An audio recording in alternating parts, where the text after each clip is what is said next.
کچھ زندگیاں صرف انسان کی کہانی نہیں ہوتی بلکہ پورے ملک کی تاریخ کا حصہ بن جاتی ہیں۔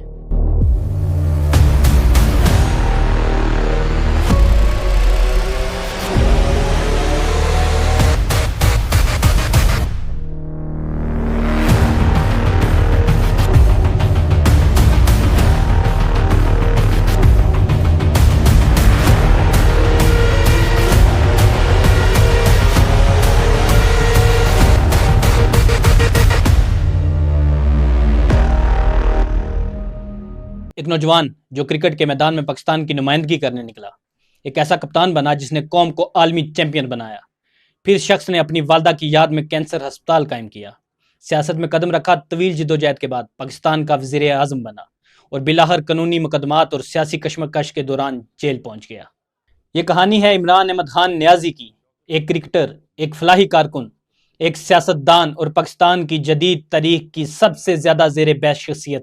عمران خان 5 اکتوبر 1952 کو لاہور میں پیدا ہوئے۔ ان کے والد اکرام اللہ خان نیازی سول انجینئر تھے، جبکہ والدہ کا نام شوکت خانم تھا۔ عمران خان اپنی والدین کے اکلوتے بیٹے تھے اور ان کی 4 بہنیں تھیں۔ H S N college Lahore سے تعلیم حاصل کرنے کے بعد وہ انگلینڈ چلے گئے، جہاں رائل گرامر اسکول وسٹر سے تعلیم اور کرکٹ تانو جاری رکھی۔ 1970 کی دہائی میں عمران احمد خان نیازی نے آکسفورڈ یونیورسٹی کے کیبل کالج میں داخلہ حاصل کیا۔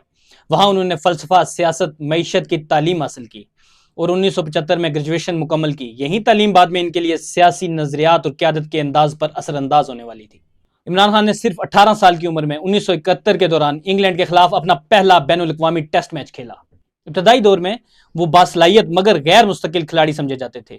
ان کی بالر ایکشن اور رفتار کو بہتر کرنے کے لیے کئی سال لگے، لیکن مسلسل محنت، جسمانی تربیت اور خود اعتمادی نے انہیں دنیا کے خطرناک ترین فاسٹ بالر میں شامل کیا۔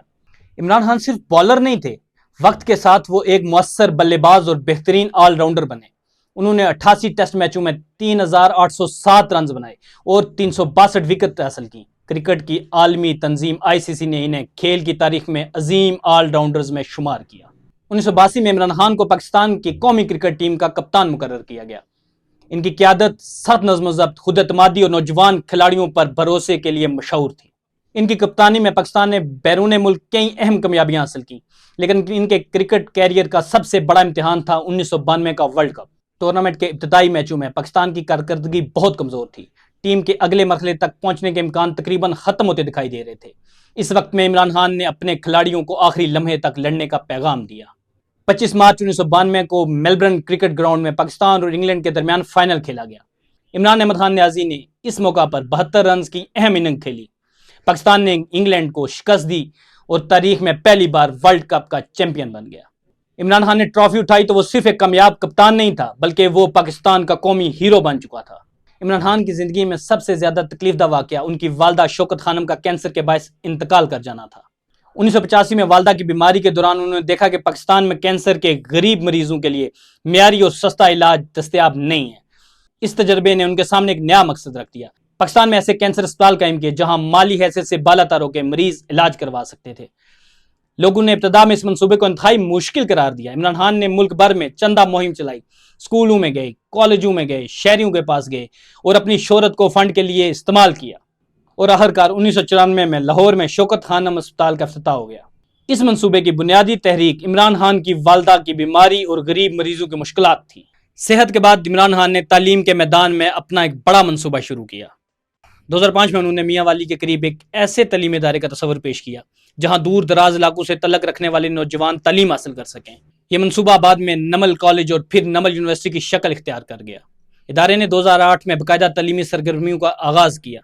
عمران خان کا طویل مدتی تصور اس علاقے کو ایک بڑے نمل سٹی میں تبدیل کرنا تھا۔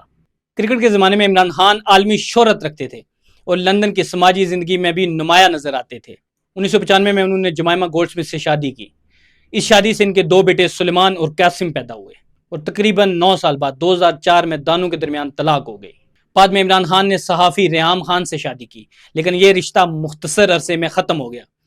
2018 میں انہوں نے بشرا بی بی سے شادی کی۔ وقت گزرنے کے ساتھ ساتھ ان کی گفتگو میں مذہب، روحانیت، اقبال کے فلسفے اور اسلامی فلاحی ریاست کا ذکر بڑھتا گیا۔ ان کے حامی اسے ایک گہری فکر اور روحانی تبدیلی قرار دیتے تھے، جبکہ ناقدین ان کی نجی زندگی اور عوامی شخصیت کے مختلف پہلو پر سوال اٹھاتے تھے۔ کرکٹ سے ریٹائرمنٹ اور فلاحی منصوبوں کے بعد عمران خان نے سیاست کا راستہ اختیار کیا۔ 1996 میں انہوں نے پاکستان تحریک انصاف قائم کی۔ پارٹی کے بنیادی نعرے میں انصاف، احتساب، بدعنوانی کا خاتمہ اور آزادانہ خارجہ پالیسی شامل تھی، لیکن سیاست کا میدان کرکٹ کے میدان سے کہیں زیادہ مشکل ثابت ہوا۔ 1997 کے انتخابات میں پاکستان تحریک انصاف کو کوئی نشست نہ مل سکی۔ 2002 میں عمران خان میاں والی سے قومی اسمبلی کے رکن منتخب ہوئے، مگر ان کی جماعت کئی سالوں تک ایک چھوٹی سیاسی طاقت بن کے رہ گئی۔ 2011 میں لاہور کے مینار پاکستان کے جلسے نے ملک کی تاریخ کی سیاست کا رخ بدل دیا۔ نوجوانوں اور بیرون ملک پاکستانیوں کی بڑی تعداد نے عمران احمد خان نیازی کی سپورٹ کی۔ 2013 کے انتخابات کے بعد عمران خان نے خیبر پختونخوا میں حکومت قائم کی اور عمران خان قومی سطح پر حزب اختلاف کے اہم لیڈر بن کے سامنے آئے۔ 2018 کے عام انتخابات میں تحریک انصاف سب سے بڑی پارلیمانی جماعت بن کر سامنے آئی۔ عمران خان 17 اگست کو قومی اسمبلی سے وزیر اعظم منتخب ہوئے۔ انہوں نے پاکستان کو ریاست مدینہ کے اصولوں سے متاثر ایک فلاحی ریاست بنانے کا فیصلہ کیا۔ ان کی حکومت نے احساس کے نام سے سماجی تحفظ کے پروگرام کو وسعت دی۔ عالمی بینک نے 2021 میں احساس پروگرام کے ذریعے کمزور گھرانوں کی مدد اور معاشی بحران سے تحفظ کے لیے $600 بلین کی مالی گرانٹ منظور کی۔ مالیاتی شعبے میں حکومت نے 10 ارب درخت لگانے کے لیے سونامی منصوبہ شروع کیا۔ اقوام متحدہ کے ماحولیاتی پروگرام نے دنیا کے سب سے بڑے جنگلاتی بحالی کے منصوبے میں اس کو شمار کیا۔ اگرچہ منصوبے کی رفتار، اعداد و شمار اور عمل درآمد پر ملک کے اندر سیاسی بحث جاری رہی۔ کرونا وائرس کی وبا کے دوران حکومت نے مکمل لاک ڈاؤن کے بجائے مختلف علاقوں میں سمارٹ لاک ڈاؤن کی حکمت عملی اختیار کی اور صحت کے نظام کو عالمی وبا کے شدید دباؤ کا سامنا کرنا پڑا۔ عالمی ادارہ صحت نے پاکستان کی نگرانی، ٹیسٹنگ، طبی تربیت اور وبائی رد عمل میں تعاون کیا۔ عمران خان کی حکومت کو کئی بڑے چیلنجز کا سامنا تھا۔ مہنگائی، روپے کی قدر میں کمی، بیرونی قرضے، توانائی کے مسائل اور سیاسی عدم استحکام نے حکومت کی مقبولیت کو متاثر کیا۔ مختلف جماعتوں نے الزام لگایا کہ حکومت عوام کو فوری معاشی ریلیف فراہم کرنے میں مکمل طور پہ ناکام ہو چکی ہے۔ حکومت کی احتسابی مہم پر بھی سوال اٹھنے لگے۔ ناقدین کے مطابق احتساب کا عمل زیادہ تر سیاسی مخالفین کے خلاف استعمال ہوا۔ صحافیوں اور انسانی حقوق کے اداروں کی جانب سے میڈیا پر دباؤ اور آزادی اظہار سے متعلق خدشات بھی سامنے آئے۔ دوسری طرف حکومت اپنے اقدامات کو جعلی خبروں، بدعنوانی اور قومی سلامتی کے مسائل کے خلاف کارروائی قرار دیتی رہی۔ یوں عمران خان کے دور حکومت ان کے حامیوں کے لیے اصلاحات اور فلاحی منصوبوں کا زمانہ تھا، جبکہ ناقدین کے نزدیک یہ معاشی مشکلات اور سیاسی استحکام میں کمزوری کا دور تھا۔ 2022 کے آغاز میں تحریک انصاف کے اتحادی عمران خان کی حکومت سے الگ ہونے لگے۔ حزب اختلاف نے قومی اسمبلی میں تحریک عدم اعتماد پیش کی۔ عمران خان نے دعویٰ کیا کہ ان کی آزادانہ خارجہ پالیسی کی وجہ سے بیرونی طاقتیں انہیں اقتدار سے ہٹانا چاہتی تھیں۔ ان کے مخالفین اور امریکی حکام نے سازش کے الزام کو مسترد کیا اور اسے پاکستان کا اندرونی سیاسی اور پارلیمانی معاملہ قرار دیا۔ ابتدائی طور پر تحریک عدم اعتماد روکنے اور قومی اسمبلی تعلیل کرنے کی کوشش کی گئی، مگر سپریم کورٹ نے اسمبلی بحال کرنے اور ووٹنگ کا حکم دے دیا۔ 10 اپریل 2022 کو عمران خان تحریک عدم اعتماد کے نتیجے میں وزارت عظمیٰ سے ہٹ گئے۔ وہ پاکستان کی تاریخ کے پہلے وزیر اعظم بنے جنہیں باقاعدہ عدم اعتماد کے ووٹنگ کے ذریعے ہٹایا گیا۔ ان کی سرکاری مدت 18 اگست 2018 سے 10 اپریل 2022 تک رہی۔ حکومت ختم ہونے کے بعد عمران خان نے ملک بھر میں بڑے جلسے کرنا شروع کر دیے۔ انہوں نے فوری انتخابات کا مطالبہ کیا اور اپنی برطرفی کو سیاسی اور بیرونی سازش قرار دیا۔ نومبر 2022 میں وزیر آباد کے قریب ایک سیاسی مارچ کے دوران ان پر فائرنگ کی گئی۔ عمران خان ٹانگ پر گولی لگنے کی وجہ سے شدید زخمی ہو گئے۔ اس واقعے نے ملک میں سیاسی کشیدگی مزید بڑھا دی۔ ان کی مقبولیت برقرار رہی، مگر ریاستی ادارے اور فوج کی قیادت کے ساتھ ان کے تعلقات شدید تنازع کا شکار ہو گئے۔ وہی رہنما جسے کبھی ریاستی اداروں کے قریب سمجھا جاتا تھا، اب کھلے عام ان کے بعض فیصلوں پر تنقید کرتا نظر آیا۔ 9 مئی 2023 کو عمران خان کو اسلام آباد ہائی کورٹ کے احاطے سے گرفتار کر لیا گیا۔ گرفتاری کے بعد ملک کے مختلف شہروں میں شدید احتجاج اور ہنگامے ہوئے۔ بعض مظاہرین نے فوجی اور سرکاری تنصیبات کو نقصان پہنچایا۔ سپریم کورٹ نے ابتدائی گرفتاری کے طریقے کو غیر قانونی قرار دیا، لیکن اس کے بعد عمران خان کے خلاف مختلف نوعیت کے مقدمات جاری رہے۔ اگست 2023 میں انہیں توشہ خانہ سے متعلق ایک مقدمات میں گرفتار کر کے جیل بھیج دیا گیا۔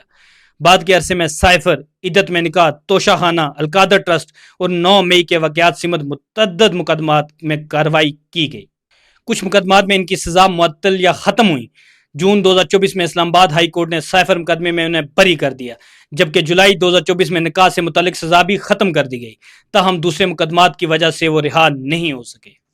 فروری 2024 کے عام انتخابات کے وقت عمران خان جیل میں تھے اور تحریک انصاف اپنی روایتی انتخابی نشان یعنی کہ بلے کے نشان سے محروم ہو گئی۔ تحریک انصاف کے حمایت یافتہ آزاد امیدوار نے قومی اسمبلی کے سب سے زیادہ نشستیں حاصل کی، لیکن وہ سادہ اکثریت حاصل کرنے میں کامیاب نہیں ہو سکے۔ دوسری سیاسی جماعتوں کے اتحاد نے وفاقی حکومت تشکیل دی۔ تحریک انصاف نے انتخابات میں بڑے پیمانے پر دھاندلی کا الزام لگایا، جبکہ الیکشن حکام اور حکومت نے ان الزامات کی تردید کی۔ انتخابات کے بعد عمران خان جیل سے بھی اپنی جماعت پہ سب سے بااثر رہنما رہے، اور اس الیکشن میں دھاندلی کا الزام صرف عمران خان نے نہیں بلکہ نیشنل اور انٹرنیشنل میڈیا نے بھی یہ دعویٰ کیا کہ اس الیکشن میں بہت زیادہ دھاندلی کی گئی، اور جس سیاسی پارٹی کے حوالے حکومت کی گئی اس کی صرف 17 نشستیں تھیں۔ جنوری 2025 میں القادر ٹرسٹ یا $190 ملین کیس میں عمران خان کو 14 سال کی سزا سنائی گئی۔ عمران خان اور ان کے جماعت نے الزام مسترد کرتے ہوئے فیصلے کو سیاسی انتقام قرار دیا۔ دسمبر 2025 میں توشہ خانہ سے متعلق ایک بڑے مقدمے میں عمران احمد خان نیازی اور بشرا بی بی کو 17 سال کی قید سنائی گئی۔ ان کے وکلاء نے فیصلے کے خلاف اپیل دائر کرنے کا اعلان کیا، جبکہ حکومت نے عدالتی کارروائیوں کو قانون کے مطابق قرار دیا۔ عمران خان جیل میں تھے اور القادر ٹرسٹ سمت مختلف مقدمات میں اپیلوں کی سماعت جاری تھی۔ اسلام آباد ہائی کورٹ نے ان وکلاء کو اپیل میں حتمی دلائل شروع کرنے کے لیے وقت دیا تھا، اس لیے ان کے مقدمات میں آخری قانونی نتیجہ ابھی سامنے نہیں آیا۔ عمران خان کی زندگی کئی مختلف کردار کا مجموعہ ہے۔ کرکٹ کے میدانوں میں وہ پاکستان کے عظیم ترین آل راؤنڈر اور کامیاب کپتانوں میں شمار ہوتے ہیں۔ فلائی میدان میں شوکت خانم اسپتال اور نمل یونیورسٹی ان کے منصوبوں کی صورت میں موجود ہے۔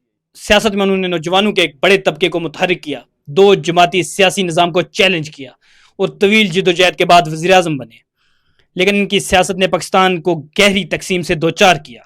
ان کے حمایتی انہیں بہادر، دیانتدار اور خوددار رہنما سمجھتے ہیں۔ ناقدین انہیں مقبولیت پسند، سخت مزاج اور سیاسی مخالفین کے لیے عدم برداشت رکھنے والا سیاست دان کہتے ہیں۔ ان کے دور حکومت میں اقتدار سے علیحدگی، فوج سے تنازع اور گرفتاری اور مقدمات کے بارے میں مختلف اور متضاد آراء موجود ہیں۔ شاید عمران خان کی زندگی کا سب سے نمایاں پہلو یہ ہے کہ کامیابی ہو یا شکست، وہ اپنی مقرر کردہ مقصد سے پیچھے ہٹنے کے لیے بالکل تیار نظر نہیں آتے۔ لیکن یہ کہانی ابھی ختم نہیں ہوئی، کیونکہ عمران خان کے سیاسی مستقبل اور ان کے مقدمات اور پاکستان کی سیاست میں ان کے کردار کا حتمی فیصلہ آنے والا وقت کرے گا۔ اس میں کوئی شک نہیں کہ بے شک کھیل کا میدان ہو، نمل یونیورسٹی ہو یا شوکت خانم اسپتال ہو یا سیاسی میدان، عمران خان اس قوم کا ہیرو تھا، اس قوم کا ہیرو ہے اور انشاءاللہ اس قوم کا ہیرو رہے گا۔ اگر آپ کو آج کا ٹاپک پسند آیا تو اپنے دوستوں کے ساتھ شیئر ضرور کیجیے گا۔ چینل کو سبسکرائب کریں، انشاءاللہ جلد ملتے ہیں ایک نئے ٹاپک کے ساتھ۔ اللہ حافظ۔